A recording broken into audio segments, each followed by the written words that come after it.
What is wrong with this team? Everything. I don't know what is wrong. Like it's just never easy, is it? Lin Dunn didn't just throw Stephanie White under the bus.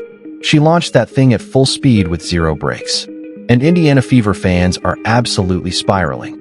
The drama unfolding in the Fever front office just hit a brand new tier of chaos. And make no mistake, this mess could have serious ripple effects on Caitlin Clark's career. This isn't just some petty beef. This could flip the entire narrative on how the league treats its brightest star. How do you feel about the suits upstairs dictating how coaches handle generational players? Do you think Coach Stephanie White should be fired, or does she need more time? Let us know in the comments below. I'll say it. Fire Stephanie White. Oh boy, let's not sugarcoat this circus. I'm here to unpack every wild detail of this full-blown soap opera playing out in Indianapolis. Lin Dunn went full scorched earth mode on social media. And when seasoned execs start airing grievances like this out in the open, that's not just smoke.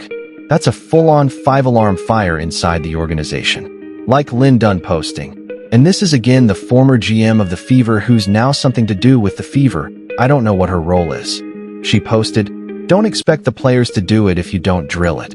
Let's backtrack for a second and remember how this season was supposed to go. The Indiana Fever rolled into the year like they were building a super team stacked with savvy vets and postseason resumes. Natasha Howard, Sophie Cunningham, Sydney Colson, they went shopping for battle-tested leaders like they were assembling the Avengers. On paper, a dream squad. In reality, the execution's been messier than a toddler finger-painting session. But here's where things really go off the rails. It's not just about the L's piling up in the standings. The real failure is how Caitlin Clark is being handled. You've got the most electric offensive player the league has seen in years. Someone who didn't just break records, she broke the internet. So what does Stephanie White do? She takes the ball out of her hands and forces her into a dull, lifeless motion offense that's putting half the fan base to sleep. I mean, this offense looked awful. And Sydney Colson, my God, is terrible running point guard on this team. Terrible. Now, for those of you blessed enough not to know what this motion offense looks like, imagine a bunch of players playing hot potato on a loop, hoping something magically opens up. That's it. It's a system designed for high school scrimmages, not elite athletes. And when you've got someone like Clark, that kind of offense isn't just a misfire, it's borderline sabotage. That's like buying a Lumbo and never driving it over 20 miles per hour. They had zero fast break points. Zero fast break points on the game. Zero. I don't care what the score ends up. Look at what Clark did back at Iowa. She was the offense. She operated a free-flowing system where she called the shots and lit up scoreboards. Just last week, in a win over the Liberty, she accounted for 54 points via buckets and dimes. That's what happens when you actually let her run the show. But White seems allergic to handing her the keys, preferring to jam her into a system that kills everything special about her game.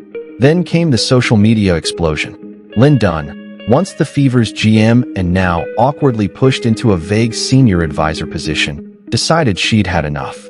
She posted a very pointed statement online, something about not expecting players to execute things you don't drill and practice. It sounds harmless, sure, but let's be honest, it was dripping with shade. You don't need to be a rocket scientist to figure out who that was aimed at. Stephanie White is getting destroyed today. Ken Swift posted this, a picture of what's supposed to be Christie's side. And it wasn't just when she said it. It was what she was responding to.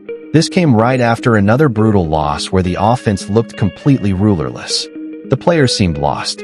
Clark looked frustrated. And the fans, they were one bad possession away from grabbing pitchforks.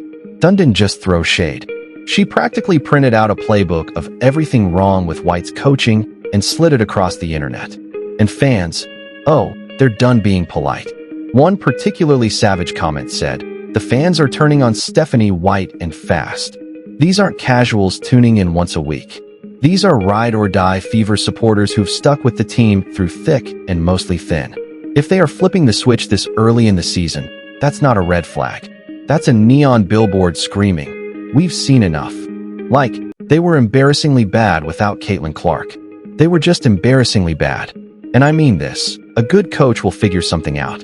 A good coach will figure something out. Does this team play defense? No. I mean this. This team doesn't play defense. They've just gotten lucky. Teams miss shots. They've gotten lucky teams miss shots. They don't play defense. They still don't play defense. I know they held the Mystics at 83 points. This was a Mystics team who were not shooting well. They don't play defense. They don't defensive rebound. They don't put in any effort. And that's on the coach. What makes all of this extra maddening is that this whole disaster was avoidable. People were warning about this months ago. They said it was a horrible idea to take someone as inventive and freewheeling as Clark and toss her into a rigid system like motion offense. They begged the staff to build the team around her, but nope. White clearly thought she knew better. And now the results speak for themselves. And here's the part that'll really bake your brain. White got fined for publicly criticizing the referees. But maybe, just maybe, she should spend more time worrying about her own playbook than the officiating. Because what's really killing this team isn't a missed call or two. It's the fact that they are actively wasting the once-in-a-generation talent. Let's talk data for a sec. When Clark is on the floor, Indiana's offensive rating is 107.5. When she's off, 82.2. That's a 25-point swing. That's not a small drop-off. That's a complete offensive collapse. I'm sorry. There is no way you can have 0 fast break points as a team unless you are actively trying to not run. Unless you are trying to not run, you cannot have 0 fast break points as a team. Someone just said it. No defense, no offense, no fight outside of Lexi Hull and Aaliyah. Or not even. I can't even blame Aaliyah Boston. She didn't touch the ball. This so-called motion offense, it's supposed to promote flow, reactions, rhythm. What it really does is suffocate playmakers and stall any momentum. And with someone like Clark, who sees the court in 4K before others even blink, you want her improvising, slinging passes, creating magic. Instead, they've got her standing around passing sideways. You wouldn't tell Steph Curry to only shoot layups. So, why is Clark being boxed in? And don't even get me started on this whole take the ball out of Caitlin's hand strategy. The woman is already a living legend. Led Iowa to back-to-back title games, crushed every scoring record imaginable, turned the WNBA into must-see TV, and redefined the rookie ceiling by becoming a first-team All-WNBA player in year 1. You don't rein her in, you unleash her. But the Fever got rid of her, and they got rid of her coach.